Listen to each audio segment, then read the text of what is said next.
안녕하세요. 저는 서울에 살고 있는 45살 여자입니다. 남편과 결혼한 지 벌써 10년이 넘어가네요. 저는 그동안 함께 살아오면서 큰 사건, 사고 하나 없이 잘 지내고 있었습니다.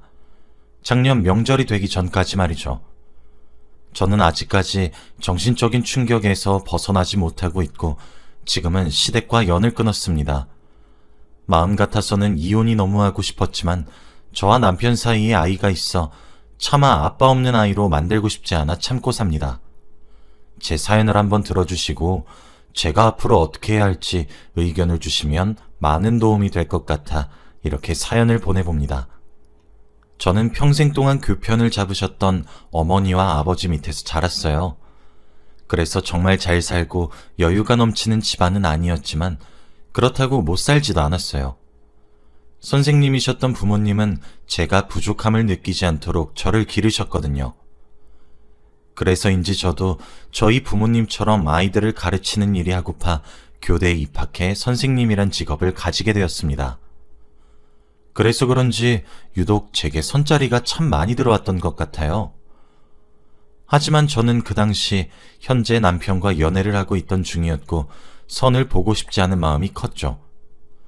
남편은 저보다 조금 기우는 집안에서 살았고 아버지도 어렸을 적에 돌아가셨기 때문에 저희 집에서는 반대가 심했습니다. 하지만 저와 남편 사이에 사랑의 결실이 갑작스럽게 찾아오게 되었고 결국 저희 부모님은 저와 남편의 결혼을 허락하셔야만 했죠. 부모님의 반대를 무릅쓰고 한 결혼이었지만 사랑하는 사람과 함께하는 결혼이라 굉장히 행복했습니다. 시모도 저를 딸처럼 대해주셨고 사소한 것 하나라도 어떻게든 챙겨주려고 이것저것 신경을 많이 써주셨어요. 교사라는 제 직업을 지켜 세워주시며 제게 큰 사랑을 베풀어 주셨죠. 그런 시어머니의 관심과 사랑을 받으며 결혼 생활을 시작하니 너무 행복했어요. 남편 없이 시어머니 혼자 제 남편과 아가씨를 키워오셨기 때문에 억세고 고집 있을 거란 제 예상과는 달리 저희는 사이가 무척 좋았죠. 뱃속아기도 선물이라며 제 두 손을 꼭 잡아주시며 눈물 지으셨어요. 신혼집을 보러 다니던 때였어요. 시어머니는 제게 미안하다고 하시며 함께 지내는 건 어떻겠냐고 제안하셨죠. 저도 다정한 시어머니가 싫었던 것은 아니지만 속도 위반으로 결혼하게 되어서 신혼기간도 얼마 즐기지 못하고 아이를 낳아야 하는데 그 짧은 시간마저 빼앗기고 싶지 않아 솔직하게 말씀드리고 그렇게 하는 것은 어려울 것 같다고 거절하였죠. 저는 거절하는 와중에도 제 말 때문에 혹시라도 시어머니와의 관계가 나빠질까 염려되었지만 시어머니는 흔쾌히 웃으며 알겠다고 하시더군요. 그리고 남편보다 5살 어린 아가씨도 함께 살고 있었기 때문에 커다란 문제가 되지 않았어요. 남편도 제 의견을 웃으며 찬성했고 시어머니에게 이해도 받으니 전 정말 복 많은 여자라 여겼죠. 그렇게 저는 양가의 관심과 사랑 끝에 예쁜 공주님을 만나게 되었고 그렇게 정신없이 3년이란 시간이 흐르게 되었습니다. 3년이 지난 어느 날이었습니다. 그 전부터 낌새가 있었는지 모르겠으나 제가 눈치챈 순간은 그 시점이었어요. 그날도 저는 어김없이 학교를 가기 위해 출근 준비를 하고 있었습니다. 저와 남편은 육아휴직을 번갈아 가서 사용했고 그때는 남편이 전적으로 아이를 돌보고 있었죠. 학교를 향하려고 하는데 아파트 단지에 아주 익숙한 뒷모습이 보였습니다. 출근하다 말고 가까이 다가가니 아가씨였어요. 저희 아가씨는 항상 꾸미는 데 신경을 쓰는 사람이라 아주 간단한 외출이 아닌 이상 후줄근하게 입지 않아요. 그런데 아파트 단지 내에서 재활용을 벌이고 목과 무릎이 늘어난 티에 바지를 입은 모습을 보니 의아해졌죠. 저는 아가씨를 불렀어요. 아가씨는 제 모습을 보고는 귀신이라도 본 듯 깜짝 놀랐죠. 그렇게 알게 되었습니다. 저 모르게 시어머니와 아가씨가 저희 아파트로 이사를 왔다는 사실을 말이죠. 사실 결혼하기 전 저는 남편에게 약속 한 가지를 해달라고 했어요. 그 약속은 각자의 가족은 각자가 챙기기로, 하지만 도리는 다 하기로 말이에요. 저는 결혼을 하고 난 이후 시집살이 겪고 싶지 않았고 저희 부모님도 사위에게 기대지 않기를 바랬어요. 그래서 저희 부부는 명절 당일에 바깥에서 좋은 식당을 예약해 시부모님과 외식을 하고 그날 저녁에 좋은 식당에 저희 부모님과 외식했고 당연히 어버이날이나 생신이나 이렇게 특별한 날은 더할 나위 없이 두둑한 용돈과 선물을 챙겨드렸어요. 시댁에 있는 제사도 저는 참석하지 않았습니다. 전 평소에도 제가 남편과 결혼한 것은 맞지만 제가 남편의 조상까지 신경 쓰고 챙겨야 된다는 것은 말도 안 되는 짓이라고 생각했거든요. 다행히 남편은 저와 생각과 사상이 비슷했고 저희는 서로에게 효도를 바라지 않고 각자가 각자의 부모님께 셀프로 효도하기로 했죠. 전 그렇게 못을 박아뒀어요. 그렇다 보니 당연히 저희 집에서 남편을 찾을 때는 제가 나서서 막았고 이건 남편 또한 마찬가지였습니다. 사위와 며느리 어려운 줄 아셔야 예의를 지키실 거라는 제 생각은 일리 있었죠. 그래서 저희 집 신혼집도 양가에서 찾아오신다거나 이러는 경우도 없었어요. 각자의 부모님을 저희가 막았거든요. 하지만 저 모르게 같은 동네 아파트로 이사온 시댁 식구들을 그날 아침 출근 시간에 본 순간 참 이해가 가지 않더군요. 일단 전 출근을 마저 했어요. 저와 마주친 아가씨는 그 이후 집에 가서 사실을 말했는지 퇴근하고 보니 집에 아가씨와 시어머니가 와 계시더군요. 믿었던 남편도 제 눈치를 보고 기가 죽어 있더군요. 저는 정말 어이가 없어서 물끄러미 바라만 보고 있었습니다. 어머님, 왜 제게 알리지도 않고 이사 오신 건가요? 이사는 언제 오셨어요? 에휴, 아가, 네가 육아휴직 끝나고 다시 일할 때쯤 이사 왔어. 얼마 되지 않았단다. 어머님, 제가 다시 복직한 지 벌써 6개월이 지났어요. 그럼 이사 온 지 최소 6개월은 되셨단 거네요? 아니, 그게 아니라 여보, 당신도 말을 해봐. 언제까지 입 꼭 다물고 있을 거야? 조곤조곤 말을 하는 제 목소리에 남편은 딸아이가 온다는 핑계를 대며 거실을 떠났죠. 아가씨는 옆에서 엄마, 그러게 내가 미리 말하자고 했잖아. 아휴, 라며 한숨을 푹푹 쉬었죠. 아가, 그래도 난 서운하구나. 물론 너에게 미리 말을 하지 못한 우리의 잘못도 있지만 나도 내 아들 자식 때문에 이사를 온 거야.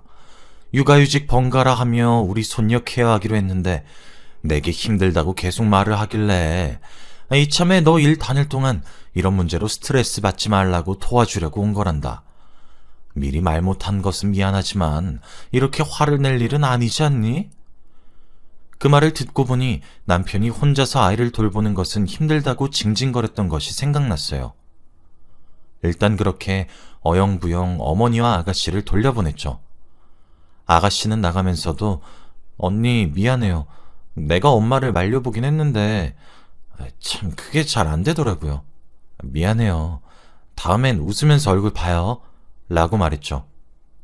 시어머니와 아가씨가 돌아가자 남편은 딸아이를 재우는 데에 성공한 것인지 거실로 슬금슬금 기어나왔어요. 헤헤 웃으며 애교를 부리는 모습에 저는 한숨을 쉬었죠. 그래. 내가 이번은 넘어갈게. 하지만 그 대신 당신 약속 하나는 해야겠어. 나는 내 집에 누가 오는 거 너무 싫어.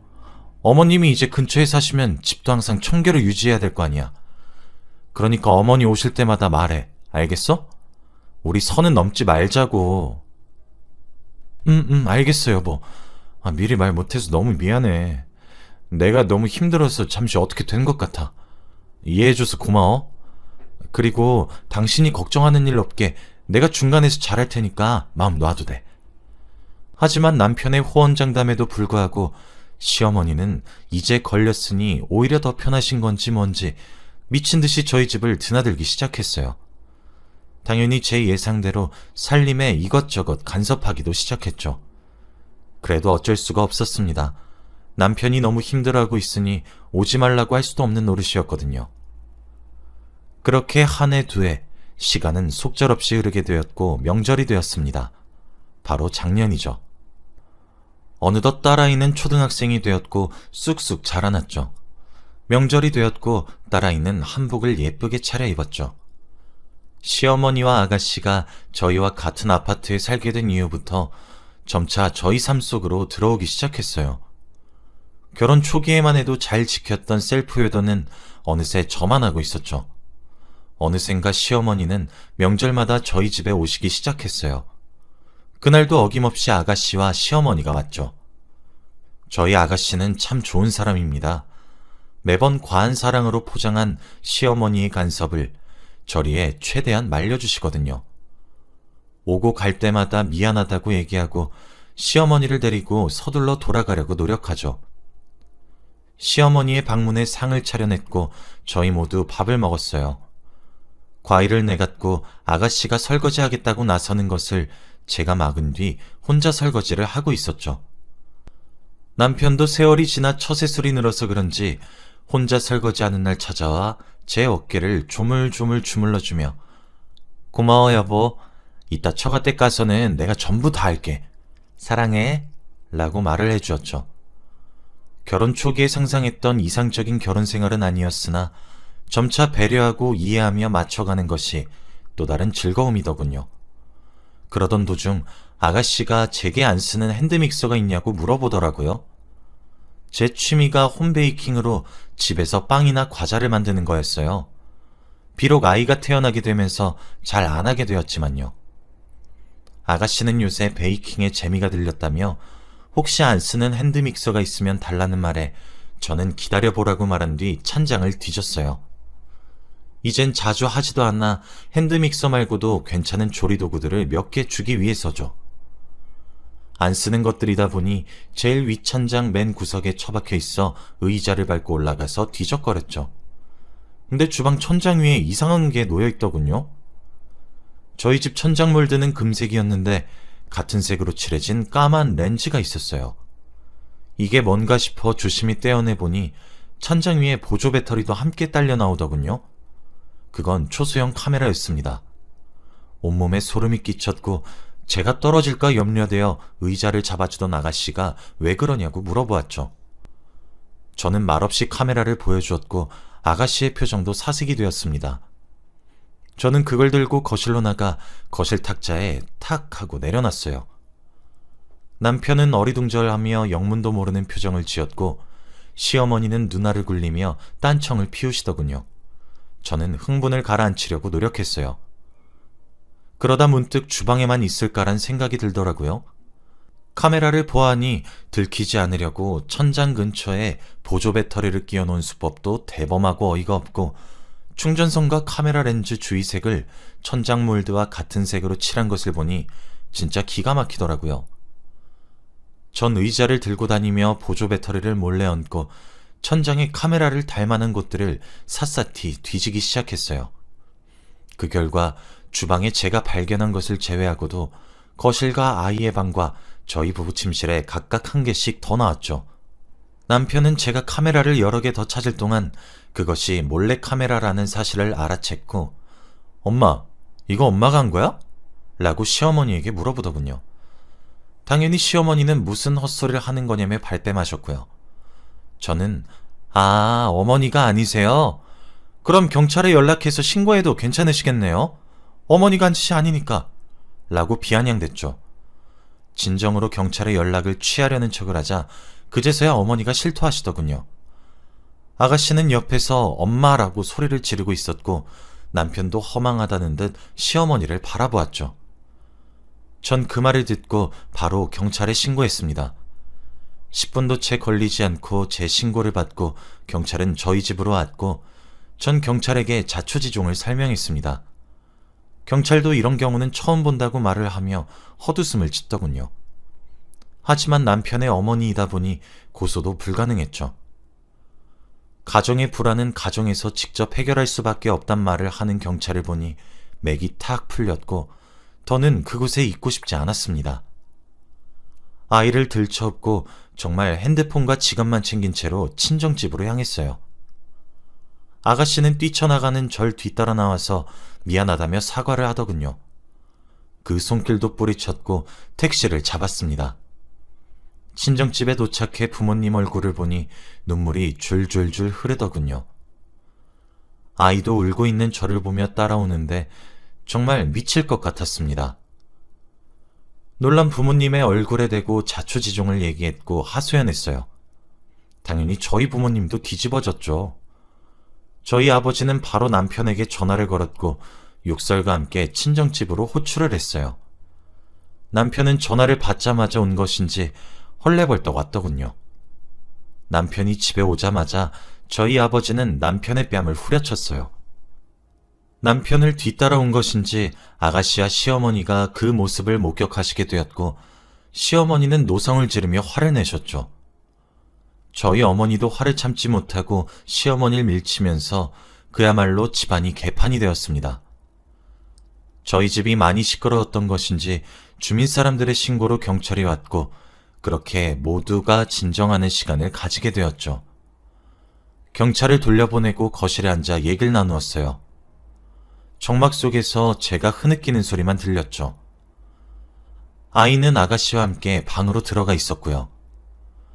남편은 바로 무릎을 꿇으며 저희 부모님께 죄송하다 빌기 시작했습니다.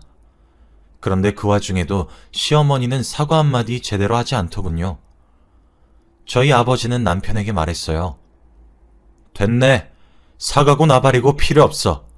당장 이혼할 준비나 하도록 하고 위자료나 준비하게. 자네도 머리가 달렸음 생각을 해보게. 지금 이게 무슨 막장 드라마도 아니고 뭐하는 짓인가? 그리고 사돈댁은 왜 사과 한마디 안 합니까? 남편은 저희 아버지의 고성에도 대꾸 한마디 제대로 못한 채로 고개만 푹 숙이고 미안하다고 빌기만 했고 시어머니는 입을 딱 다물고 딴청을 부리셨죠. 그러다 문득 저희 부부 침실에도 카메라가 있었던 사실이 생각났고 제 맞은편 소파에 시어머니의 가방이 무방비하게 놓여있던 사실도 깨닫게 되었죠. 왜 그런지는 모르겠으나 본능적으로 시어머니의 휴대폰을 확인해야 되겠다는 생각이 들었고 누구보다 잽싸게 빛의 속도로 시어머니의 가방을 낚아채서 휴대폰을 꺼내들고 화장실로 도망쳤습니다. 제가 휴대폰을 훔쳐 달아나자 시어머니의 얼굴색이 하얗게 질렸더군요. 무언가 있다는 확신에 가득 찼고 화장실 문을 걸어 잠궜습니다. 문 너머로 절규에 가까울 정도로 소리를 빽빽 질러대는 시어머니의 고함소리, 아버지와 어머니의 고함소리.